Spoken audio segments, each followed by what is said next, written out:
बोलिए सच्चे दरबार की जय। गुरुर्ब्रह्मा गुरुर्विष्णु अगुरुर्देवो महेश्वर। गुरुर्साक्षात् परम ब्रह्म तस्मै श्री गुरुवे नमः। तस्मै श्री गुरुवे नमः। देखो, नवरात्र चल रहा है। नवरात्र का मतलब क्या है? नवरात्र कहते किसे? नई रात। 6 महीने में एक बार आता है, साल में 2 बार आता है नवरात्र। लेकिन नवरात्र का मतलब क्या है? कहते हैं उत्तिष्ठत् जागृत प्राप्य बलानि बोधत् क्षुरस् धारा निष्ठा दुरत्या दुर्ग पथस् करो बचंती। हे मनुष्यों, उठो, अज्ञान निद्रा से जागो, सावधान हो जाओ और श्रेष्ठ महापुरुषों को पाकर उनके पास जाकर उस परब्रह्म परमेश्वर को जान ले। क्योंकि त्रिकालक ज्ञानी जन तत्व ज्ञान के मार्ग को छुरे की धार की तरह दुर्गम एवं दुष्कर बतलाते हैं। यह अत्यंत कठिन बतलाते हैं। हे मनुष्यों, तुम जन्म जन्मांतरों से अज्ञान निद्रा में सो रहे हो। अब तुम्हें परमात्मा की असीम कृपा से यह देव दुर्लभ मनुष्य शरीर प्राप्त हुआ है। देवताओं को भी दुर्लभ है। इसको पाकर अब एक क्षण भी प्रमाद में मत खो। शीघ्र ही सावधान होकर श्रेष्ठ महापुरुषों के पास जाकर उनके आदेश द्वारा अपने कल्याण का मार्ग और परमात्मा का रहस्य भली भांति जानो। क्योंकि परमात्म तत्व को स्वरूप करके जानना बड़ा ही गहन अथवा कठिन है। इसलिए उनके स्वरूप का ज्ञान, उसकी प्राप्ति का मार्ग, महापुरुषों की सहायता और परमात्मा विषयक बिना वैसा ही दुस्तर है जिस प्रकार छुरे की धार के पर चलना। ऐसे दुस्तर मार्ग से सुगमता पूर्वक पार होने का सरल उपाय वे अनुभवी महापुरुष ही बता सकते हैं जो इसे पार कर चुके।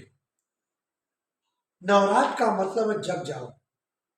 सारा संसार सो रहा है, संत जगाते हैं, मुसाफिर जागते रहना, नगर में चोर आते हैं।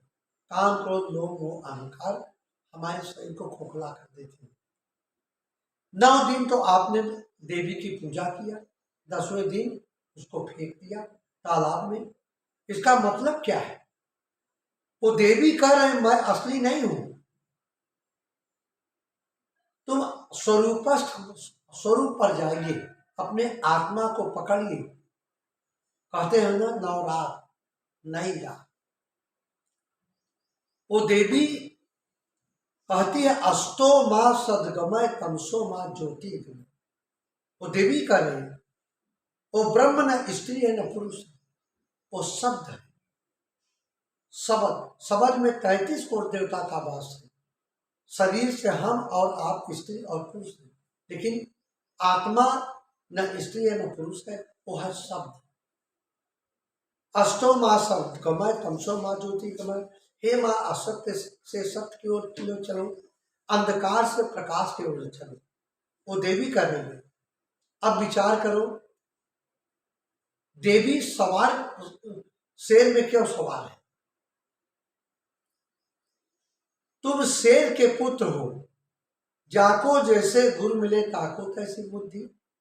अगर गीदड़ के साथ रख लिया, अज्ञानी का साथ हो गया तो तुम अज्ञानी बन गए।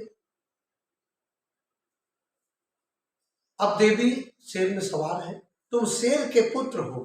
ऐसे सदगुरु के पास जाइए जो अपनी तुम्हारी हस्ती को बता दे। तुम साधारण इंसान नहीं हो, तुम्हारे अंदर वो शक्तियां सब समाहित हैं, लेकिन तुम जान नहीं पाए।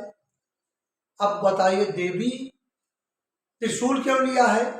सब लिया है ना। एक अध्यात्म रहस्य छिपा है। 3 सू से लोग परेशान है, दैहिक दैविक भौतिक तापा, राम राज नहीं काहू व्यापा। 3 सूल है, इंगला पिंगला सुषुम्ना, ये स्वर है, इसलिए त्रिशूल लिया है। फिर देवी शंख लिया है, शंख क्यों लिया है? शंख का मतलब क्या? अनहद नाद। हर महापुरुषों ने कुछ ना कुछ वाद्य यंत्र बजाया। शंकर जी ने डमरू बजाया, किसी ने बांसुरी बजाया, किसी ने सितार बजाया, किसी ने शंख बजाया। शंख का मतलब क्या है? आपके अंदर बज रहा है, बिना बजाए निस्तिन बाजे, ताल मृदंग नगारी रे, अब बहिरा सुर मस्त होता तंकी कबल बिसाई। फिर देवी के चक्र लिया है। चक्र का मतलब है क्या है? काल का प्रतीक है कि तुम 1 सेकेंड सुरक्षित नहीं हो। भूकंप आने को तैयार है, सर्प काटने को तैयार, बिच्छू डंक मारने को तैयार है। तुम काल के दायरे से हो, तुम 1 सेकेंड सुरक्षित नहीं हो। इसलिए देवी के अंदर चक्र चल रहा है। फिर देवी लिया धनुष बाण। ये क्यों लिया है? शब्द है, शब्द भेदी बाण। शब्द ऐसी वाणी बोलिए मन का आपा खोए, औरन को शीतल करे आपो शीतल हो। वाणी ऐसी बोलिए जैसे बाण से निकला हुआ तीर, कमान से निकला हुआ तीर वापस नहीं आएगा। इसी प्रकार बुरी बात किसी को मत कह दो, हृदय परमात्मा दुखा दो। उसके अंदर परमात्मा है। विश्व में तभी शांति आएगी जब तुम जान जाओगे हर लोगों के अंदर परमात्मा है। लाल कहते हैं श्री राम मैं सब जग जानी, अकरव प्रणाम जोर जुग पानी। लेकिन भाई से लड़ाई करने को तैयार है, हर जो खेत जोतने को तैयार है, रातों दिन कटा युद्ध हो रहा है। इसका मतलब क्या है? रामायण पढ़ा नहीं, कैसे चलना है, जीवन जीने की कला रामचरितमानस बताती है। लेकिन पढ़ते हैं इधर उड़ा देते हैं, उसको हृदयंगम करो, उसके आधार पर चलो। फिर देवी लिया फूल। फूल क्यों लिया है? फूल का मतलब है उस पत्थर में जान है कि फूल में, गुलाब के फूल में एक गुनाह है। जब परमात्मा का दर्शन होता है, बिन फूल सुगंधी आती है, जहाँ सूरज जामल आती है, अमिल प्रीतम से सुख पाती है, पहुंचा दिया सदगुरु प्यारे। देवी ने गदा लिया है। गदा क्या है? काल का प्रतीक। सारी दुनिया दंड बैठक लगा रही है। असली लड़ाई किसे है? उनके दूतों से। कौन नहीं जानता एक दिन मरना है। मरने की तैयारी क्या किया? साधना सुमिरन। कल जो केवल नाम आधारा, सुमिर सुमिर नर उतरे पारा। नाम सुमिरन करके सुमिरन करना है। नवरात्र का मतलब नई रात। ये सब लिया है। देवी के अंदर से प्रकाश निकल रहा है, सर से प्रकाश निकलता है। ये समझाने के लिए बना है। वो देवी क्या? ज्योत। ओम भूर्भुवः स्वः तस्य वितुर्वरेण्यं भर्गो देवस्य धीमहि धियो न प्रचोदयात्। वो ज्योत स्वरूप परमात्मा को हम धारण करें। अकार उकार मकार 3 शब्दों के योग से ये बना ओम। तो उसको धारण करो तो तुम्हारी बुद्धि सन्मार्ग की ओर ले आ देगी। ये स्मृतियां हैं, हमारे महापुरुषों की स्मृतियां सजो कर रखी गई है। वहां समझो, जाओ, मंदिर मस्जिद में जाओ, आध्यात्मिक पाठशाला है, वहाँ एक संत बैठे हो, एक पंडित जी जो उसकी प्रक्रिया को जानते हैं, लेकिन कोई जानता नहीं। आज हम बहिर्मुखी हो चुके हैं। तो असली नवरात्र है उस किसी तत्वदर्शी महापुरुष से के साथ ब्रह्म ज्ञान की दीक्षा लेकर के भजन में आरूढ़ हो जाए, उसकी नवरात्र हो। उपवास रहने से भगवान मिलेगा?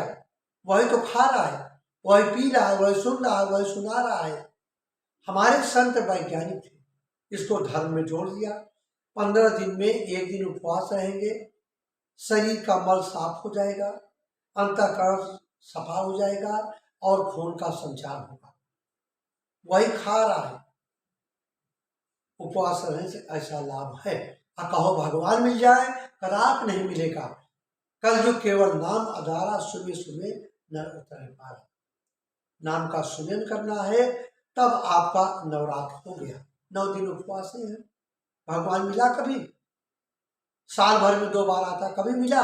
लेकिन तत्वदर्शी महापुरुष दीक्षा लेकर के भजन में आगू हो जाओ, उसकी नवरात्र हो गई। हर चीज, हर एक त्योहार नया उपहार लाता है, लेकिन हम वहीं तक सीमित हैं, जान ही नहीं पाए। कारण क्या है? पराविद्या, अध्यात्म, सूरज शब्द का योग अब जा रहा है, कोई किसी को मालूम नहीं है।